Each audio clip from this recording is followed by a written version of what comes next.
There should be, no coming back from this. If the original Snow White aimed to show young girls how to grow into kind, loving, and decent women, Rachel Zegler's Snow White shows that it did not work. It takes some doing to transform one of the foundations of modern animation and cinema more broadly, one of the finest works of creativity and genius, one of the most charming and morally decent films ever put to screen, the movie that built a company into an industry synonymous with the best in entertainment, and turn it into a sludge-ridden vanity project for one of the most objectionable human beings in public life. But Disney managed it. The Ziegler creature created and carried in enough baggage to sink the movie all on her own. She was on a one-woman mission to trump Ovid's original Narcissus, and she succeeded. Almost everything anybody hates about modern actresses was condensed into one smug face with the world's least shaggable haircut. Conscientious YouTubers like myself spent a week thinking to themselves, I don't know, maybe this Rachel Ziegler joke's a little bit too harsh, only to discover some new comment, some new cringe-making Instagram video dripping with self-regard, and concluding that, in fact, no, the joke really wasn't harsh enough. Vote for Kamala Harris. And it's actually non-negotiable. Our rights are on the line, folks. Our reproductive rights. Come on. Go vote blue. And if you disagree with this sentiment, just hit the unfollow button. I don't need your business. Thanks. And to everyone who hates when I win, you never can win. The winged victory came to the Louvre in pieces, and people still line up to see her. And I can only hope that despite my flaws, and despite my cracks and my breaks, and there are many of them, that at every premiere and everything I do, people will wait in line to see. Boo! Boo! You suck, whatever your name is! While much of the media attempts to shift the blame to Gal Gadot, one suspects for the crime of being publicly Israeli rather than for her hilarious lack of talent, most people with eyes, ears, and a functioning prefrontal cortex knew from the off that of all the millstones tied to this sack of kittens, by far the biggest and the heaviest was the actress cast to play Snow White, the actress who makes the original Wicked Queen seem like a charming and decent lady of grace and virtue. Even industry figures broke ranks to state the blindingly obvious. You know things are bad when Hollywood types tell the truth. The producer's son took to Instagram and probably said the least of it when he blamed Ziegler for destroying the work of thousands of people, the financial fortunes of an entire company, and one of the finest legacies in the history of entertainment. I quote him directly, "Yeah, my dad, the producer of an enormous piece of Disney IP with hundreds of millions of dollars on the line, had to leave his family to fly across the country to reprimand his 20-year-old employee for dragging her personal politics into the middle of promoting the movie for which she signed a multi-million-dollar contract to get paid and do publicity for," he said. This is called adult responsibility and accountability, and her actions clearly hurt the film's box office. Free speech does not mean you're allowed to say whatever you want in your private employment without repercussions, he continued. Tens of thousands of people worked on that film, and she hijacked the conversation for her own immature desires at the risk of all the colleagues and crew and blue-collar workers who depend on that movie to be successful. Narcissism is not something to be coddled or encouraged. Anyone still perplexed by the vitriol directed at the Ziegler creature should read and reread this comment. What, if not frustration and scorn, would you say is the proper response to somebody who has been shielded from the type of criticism that might have formed a better human being had it only been delivered to her earlier? But for all the opprobrium the Ziegler creature surely deserves, if anything she deserves much more, and I'm sure there is more to come, we shouldn't pretend that her being a total shit is the sole reason this movie has bombed harder than your average Islamist.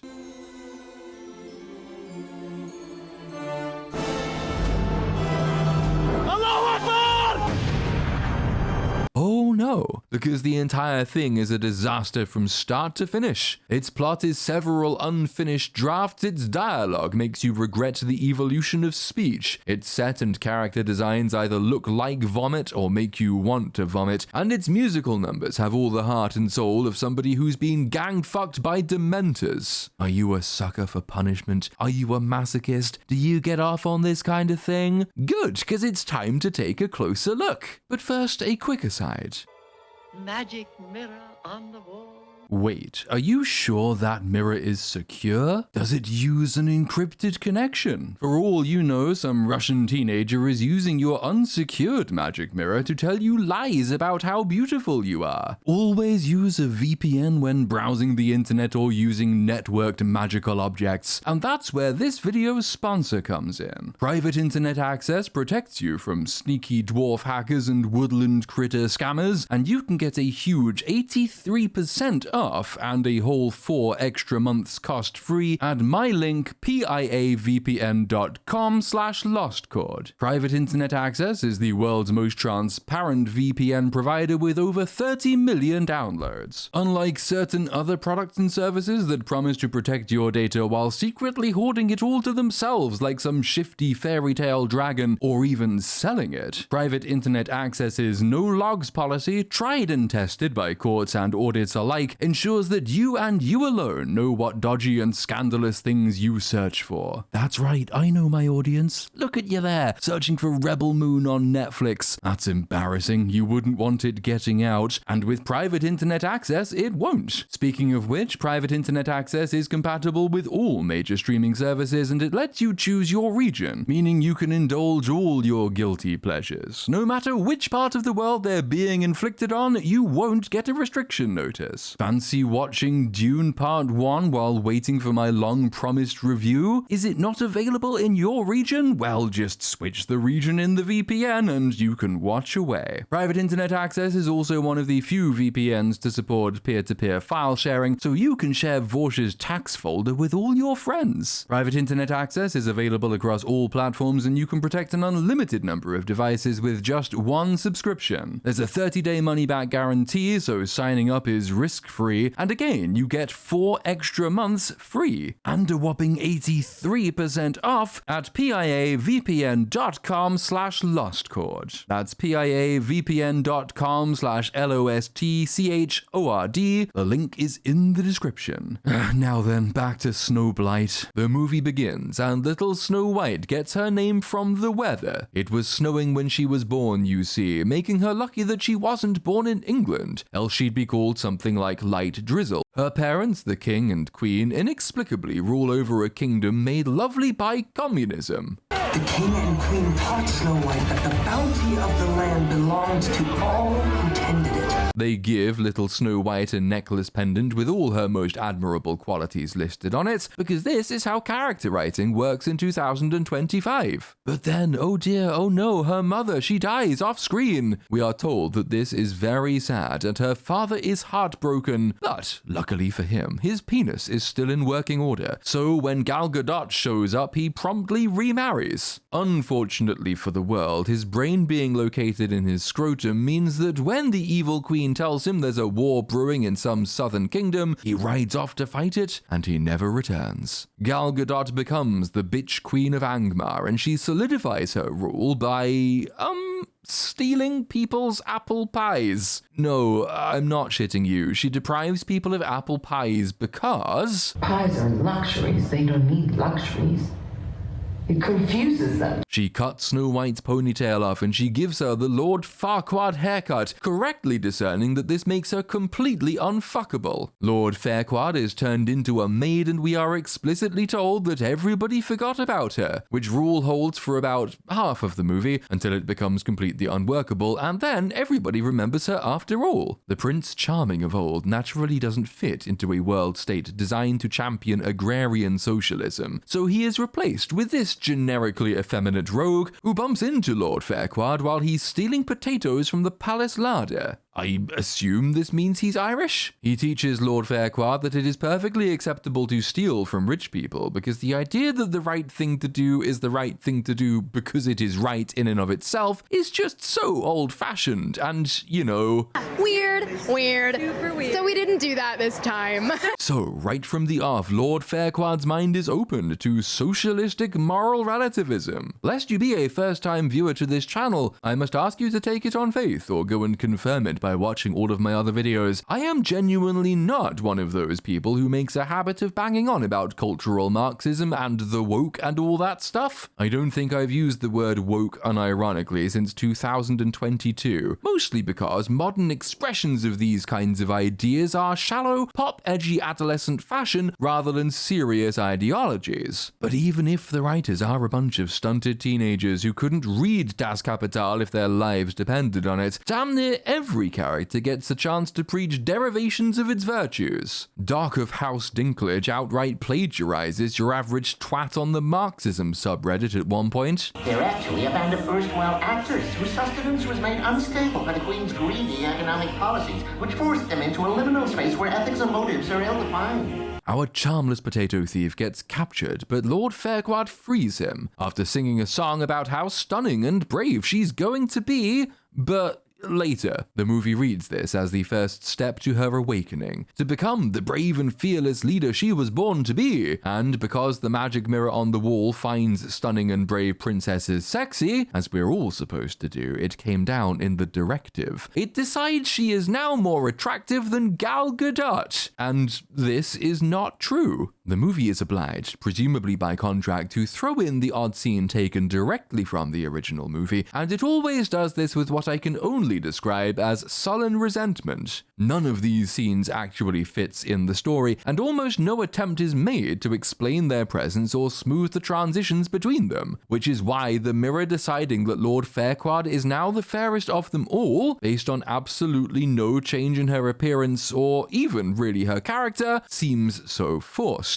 I'm obliged to stress at this point that the mirror cannot be playing semantic games with the audience. That is not how magic mirrors work. It is not allowed to tell lies, and it's previously told the evil queen that she is the fairest in the land. It can only mean this if the word fair denotes her physical appearance, because if it means fair in the other sense, denoting moral character, then the evil queen was never the fairest in the land to begin with. And yes, obviously, I'm mentioning this here because it's going to come back and completely explode the entire movie later. Having learned that the mirror has cataracts or some sort of severe brain trauma and it now considers Rachel Ziegler to be the epitome of sex, the queen sends her huntsman to take the girl into the woods and kill her. But when he pulls the knife, he is disarmed to discover that the poor princess is severely disabled, as evidenced by her face here, and his moral scruples do not allow him to execute the mentally ill, so instead he tells her to run away, and by the way, the queen lied about your father. We'll deal with that later. And into the forest she goes. It's a brilliant sequence in the 1937 film, but this one had its imaginative faculties lobotomized, and so the only memorable visual we get is her almost getting raped by an ent. Even though she is on the run and will outright tell us later that she must get far away from the castle as quickly as possible, she wanders into Midget's Landing, seat of House Dinklage, and immediately has a nap. We never meet the actual dwarves, because Peter Dinklage pulled up the tiny little stepladder behind him and ensured that dwarf actors who might have been cast in the kinds of roles he himself would once have accepted instead ended up living out of shoeboxes and street drinking their sorrows away while waiting for their unemployment checks to arrive. What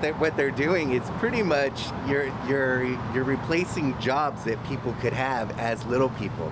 Okay. Snow White and the Seven Dwarfs, it's for dwarfs. Instead, we meet these creatures from the netherworld who might genuinely have been designed to keep child psychologists in work. They are introduced with their own new version of the Heigh-Ho song, which is more than twice as long as the original, and it doesn't contain even a tenth of the charm. The movie doesn't seem to trust its songwriter's ability to make memorable songs. With good reason, it must be said. So it tries to distract us with a kaleidoscopic chaos sequence in which bright colors are sharted haphazardly onto the screen in what I can only describe as a sincere attempt to murder epileptics. 3 of them just about emerge with something approaching gimmicks. There is Grumpy, who is grumpy. There's Doc, who is some sort of Stalinist and quotes the Communist Manifesto. And then there's Dopey, who the movie is at pains to inform us is not in this version. They do this by depriving him of all personality. We learn that he is only mute because he's basically been bullied into silence by the other dwarves, which allows Lord Farquaad to inspire him, because her raison d'etre, as every fucking line of dialogue is at pains to remind us, is to be a revolutionary leader who inspires all those around her to do all of the work for her.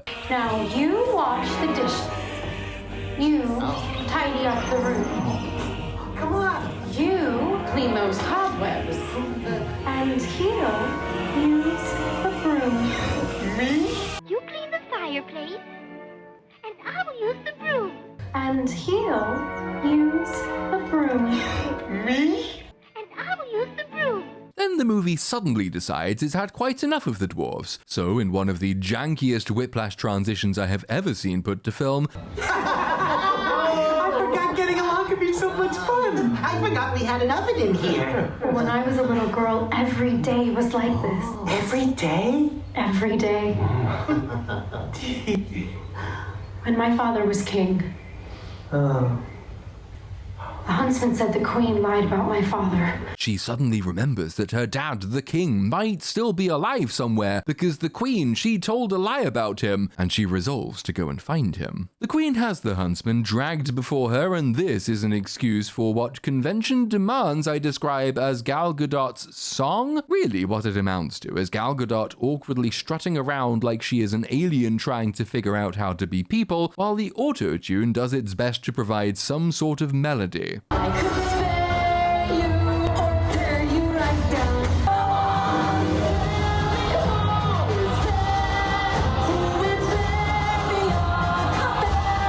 And, to be honest, it's one of the best scenes in the entire movie. All Gal Gadot scenes are hilarious. I'd say the Ziegler creature's performance is equally bad when it comes to the technical side of things, but she lacks Gadot's iconic clumsiness. You have a lot of fun watching Gal. You want to see more of her. Whenever Ziegler's on the screen looking like a theatre kid who laced her own farts with Ritalin and really likes the smell, you find yourself wondering whether Sean Connery might have had a point. The cartoon was made 85 years ago, and therefore it's extremely dated when it comes to the ideas of women being in roles of power. They can't leave it alone.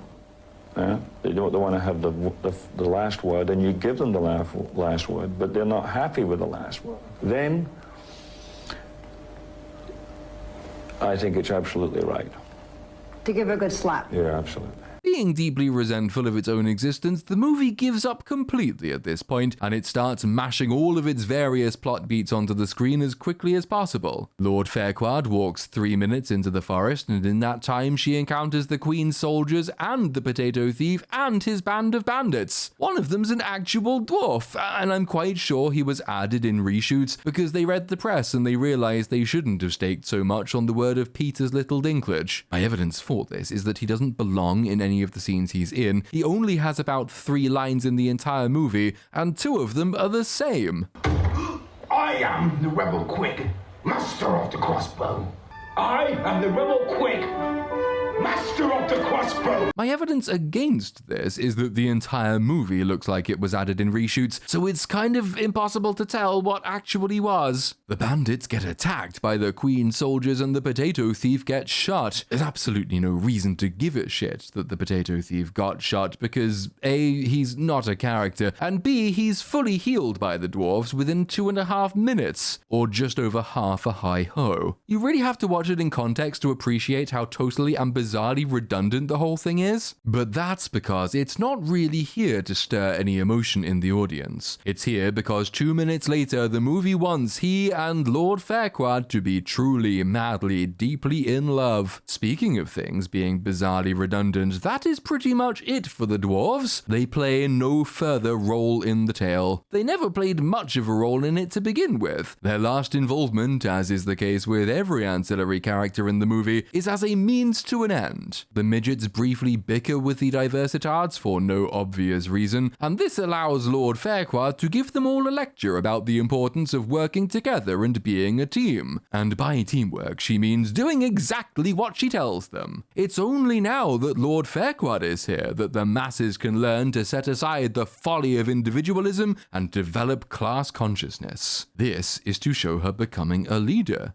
Again. Then we get a love song between Lord Farquaad and the Potato Thief, but because the film's default setting for its songs is Be Like Let It Go from Frozen, the love song, like all the other songs, is a loud and emotionless piece of generic pop, so you're left with the absurd spectacle of two mannequins belting lines at each other from close range, as though it's a competition to see whose eardrums break first. We now having devolved into listless and then storytelling. As soon as the song is over, a hunting horn is blown and the soldiers are back. That'll teach you for doing karaoke while you're supposed to be on the run, you fucking chimps. Potato Thief says he'll lead the soldiers away from the pygmy grotto. Lord Farquaad gives him the necklace with all her alleged character traits written on it, and this is done transparently because the movie needs to give the Queen some way of finding out where Lord Farquaad is hiding, and it thinks this will do it. This of course means that the Potato Thief gets himself captured. Again, and hauled before Gal Gadot, who tries to torture information out of him by acting at him. Then she spots the necklace he's wearing, and from this, she does not learn where Lord Farquaad is hiding, but the movie is under the impression that she does. The Potato Thief was caught after leading the soldiers away from Midget's Landing. He doesn't divulge any further information, so there is absolutely no way the Queen knows where she's supposed to go next. So she mixes a potion that fast forwards her to the wall women tend to hit once they reach the age of 40, and where the original's version of this scene was a brilliantly imagined creative masterwork. Perfect disguise.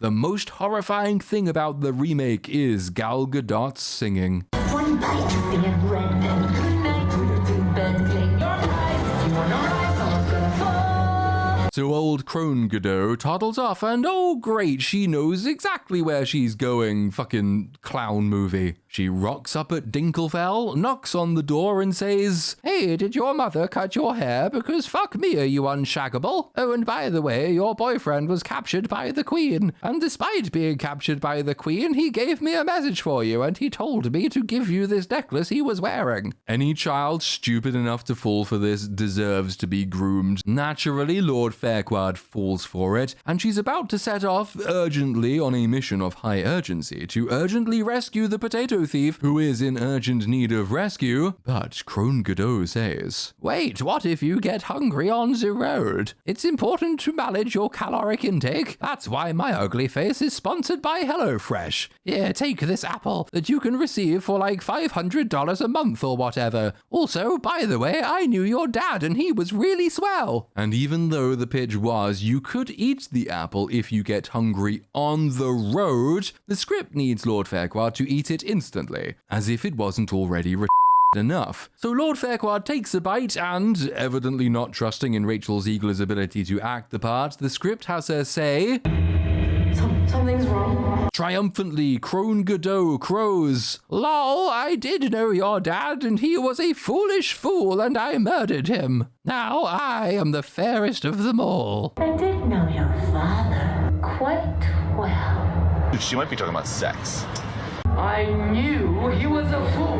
This brings the search for the father questline to an abrupt and premature conclusion, even though the rules set out earlier in the movie really shouldn't function like this. The huntsman said the queen lied about Lord Farquaad's father. Subsequent conversations lean on the idea that the queen is a liar and lied about the king's death. You can't introduce a mystery on the basis that the queen tells lies and conclude the mystery with everybody just taking her word for it when she says the king is dead. The midgets return and they find Lord Farquaad is dead. They lay her out on a rock and they sit around for a couple of days with their animal friends, who are all wondering how long has to pass before it becomes socially acceptable to eat her. But meanwhile, back in the castle dungeons, Potato Thief has been yanking his chain because he misses Lord Farquaad. There is absolutely no reason for him to still be alive except that the evil queen has a remarkable aversion to actually killing people. Also in the cell is the huntsman. Potato Thief says he forgot what it was to be stunning and brave until he met Lord Farquaad, who is just the stunningest and bravest of them all. The huntsman thinks this sounds hot, so he comes over to yank Potato Thief's chain as well. Any port in a storm and all that? Their combined gooning is enough to break open the cell and escape the dungeon, because as everybody knows, there are never any guards in dungeons, none at all. And Potato Thief rides back to Moat Dinklage, arriving just in time to stop the dwarves and the animals beginning their feast. Lord Farquaad being dead, she's unable to give affirmative consent, and this puts Potato Thief in a bind. He closes his eyes, he goes in for the kiss, and he studiously misses her mouth, presumably in the hopes that she won't wake up to sue him for sexual harassment. So up she gets, and they decide it's time to go take back their castle. How? You don't ask, because you already know it'll make no sense and be terrible? Well, all those people we were explicitly told had forgotten Lord Farquaad, it turns out they haven't actually forgotten her after all. So she turns up looking like an uneaten Red Riding Hood, and the people recognize a virtuous leftist woman who's come to save them, and they all line up behind her and go for a musical march right up to the castle gates. The evil queen, who will reach the end of this movie having killed nobody except maybe the king, does not order her soldiers to shoot them all down. No, instead she comes out for a chat. She tells them that they might want a kingdom sweet and fair as a rose, but roses wither, you see, and they make for a very poor foundation to a modern political system. And she's right about this, in that all it took to corrupt the sweet and fair monarchy of old was for her to touch the king's royal member in that special way he likes. But the movie isn't interested in such trifling technicalities. In contrast to the rose, the queen presents herself as the diamond. Hard, steadfast, dependable, unbreakable, unyielding, like this diamond dagger she has right here. She gives that dagger to a random soldier and tells him to kill Lord Farquaad in front of her people, because if she'd done it herself, she might have won. But in response, Lord Farquaad says, "Hey, I remember you. You used to be a farmer. Don't you prefer working the farms to the power, money, and privilege you now get as a royal guard?" And the correct response to this question is, lady, if that's even what you are, because you look like Friar Tuck in drag, why do you think I chose to leave the farm in the first place? Don't know why he became Australian at the end there, but fuck it, it's staying in. But everybody is totally bewitched by the impossible fairness and beauty and stunning braveness of this jumped up minor royal, and so instead he says, "Hey, yeah, I do remember being a farmer. That was pretty swell." And then all the other guards do the same thing. So the queen grabs her dagger, so she goes to do the thing she should have done right at the beginning of the movie and killed the insufferable brat herself, but oh dear, it is shot straight out of her hand. I am the Rebel Quick, master of the crossbow. I have caught Pokemon with more complex dialogue trees. Shut the fuck up. While the bandits have somehow gained the roof, the dwarves appear in the castle itself, having tunneled in from beneath the ground behind the queen, thus cutting off her escape route. That is, until the movie forgets they are there some 10 seconds after they are shown, so the queen strolls right back inside unimpeded to ask the mirror who is the fairest of them all, and the mirror says, "Haha, charade you are. I was using semantic inexactitude. Lord Farquaad was always fairer than you, because for her, beauty comes from within." It's Rachel Ziegler. No, it doesn't. Now the problem, as I'm sure you've noticed, is that you can't switch the meaning of the word fair at the end of the movie without destroying its entire plot. Or, well, you know, whatever was left in the plot that hadn't already been destroyed by other means. By this definition, the Queen was never the fairest of them all, and so not only does she have no reason to go after Lord Farquaad in particular, she also doesn't have, and she never had, any power, because as the movie told us right at the beginning, her power was tied to her beauty. So in a single line, the movie has collapsed its story and its characters. And then the Queen smashes the mirror and just kind of crumbles into ash, which then gets sucked into a black hole behind the mirror, which is then sealed away when the mirror magically reforms itself. And that, well, that just makes the theme incomprehensible as well. But it means the battle is won. We cut to some time later and we find that victorious Lord Farquaad has wasted no time establishing a North Korean-style cult of personality and now forces people to ritually dance while dressed entirely in white to honor the name she stole from the weather. And that is it. That's the end of the... It's not a fucking story, but it's the end of the entity that is Snow White 2025. It's a good job Walt Disney wasn't really cryogenically suspended after his death, because if he woke up now, it'd probably just kill him all over again. The man who warned about communists infiltrating Hollywood would discover that a ludicrously expensive remake of the film that made his company had hired based on race communism to preach a kind of faux fashionable socialist agitprop that doesn't even have the decency to be thoughtful. He would further discover that the character he made synonymous with grace, virtue, and decency is now being played by a creature put on Earth to repudiate all things nice. Snow White, like its lead actress, is an abomination, a tumor symptom of a sick culture. If old Walt survived the shock of it, I'd not be surprised if he wound up the company that now disgraces his name and started afresh. He'd probably succeed, not just because there was more talent in his left bollock than now exists in the entire bloated Disney Corporation, but because the audience too is showing signs that its values align more closely with his than with his benighted successors. Most people do not want to be preached at by a bunch of stunted adolescents who fancy themselves the poets of a Starbucks and quinoa revolution. They want stories that'll turn their children into proper functioning adults, or at the very least, something that won't turn them into narcissistic kidults who think power, respect, and adoration are theirs by right. People should be sacked for this monument to failure. But the great thing about the free market is that if you continue to insult your customers, then sooner or later you will go bust. I don't much care if Disney learns this lesson. It has forfeited any right to care and affection on my part. But if there is even a scintilla of self-preservation left in it, it'd do very well to give these talentless hacks something real to cry about.